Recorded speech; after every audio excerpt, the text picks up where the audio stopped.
So I was unable to meet with people to create a role play, but I'm still going to record a video talking about countertransference and address some of what the assignment wanted.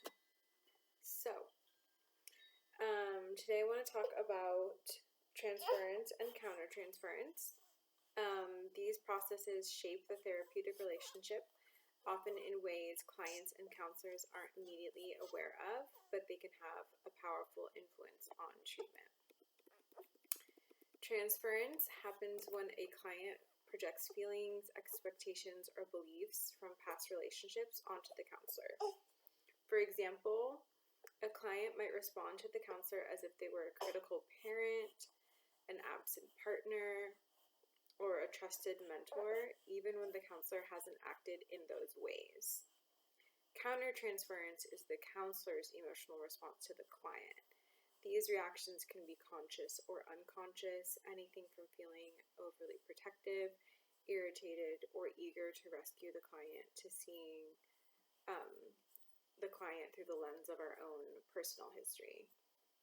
Both are normal and maybe even inevitable. The key thing is how we work with them.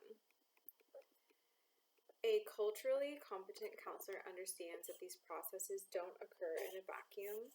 Culture shapes how clients view authority, emotional expression, privacy, and relationships.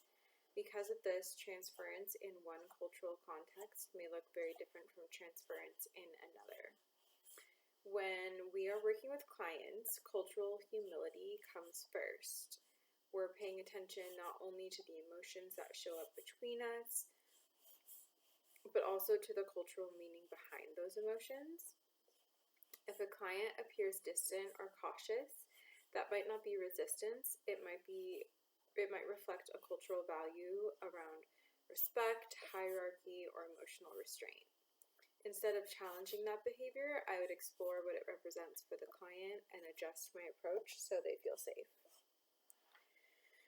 For countertransference, cultural competence means consistently checking our own biases and assumptions.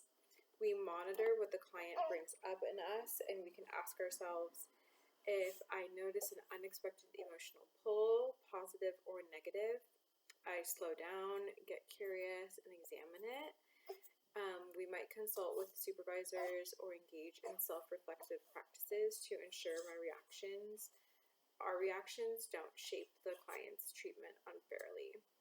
Cultural self-awareness is non-negotiable for us. One example of a cultural group that often views these dynamics differently from mainstream Western psychology is a lot of East Asian cultures, especially those influenced by Confucian or collectivist values. In these cultures, counseling relationships may naturally include a high degree of deference toward the counselor. Clients may see the counselor as an authority figure who is expected to give direction rather than facilitate insight through emotional exploration. To a Western trained counselor, this deference might look like transference, maybe like parentification, idealization, or dependency. But from the client's cultural perspective, it's not transference, it's respect. It's the appropriate way to engage with someone in a helping role. If I were working with a client from a cultural background that values hierarchy, I would manage this difference by adjusting my expectations and my style. Instead of trying to neutralize or interpret the deference as transference, I would acknowledge the client's cultural values and meet them where they are. I might provide more structure or guidance while still gently encouraging autonomy and self-expression when it fits their comfort level. Similarly, if the client is less expressive or avoids direct disagreement, that may not be avoidance, it may be cultural communication. In this case, working collaboratively to define how we communicate, how feedback happens, and what emotional safety looks like becomes part of the treatment itself. Understanding transference and countertransference is essential, but understanding them culturally is what makes us effective, ethical, and responsive counselors.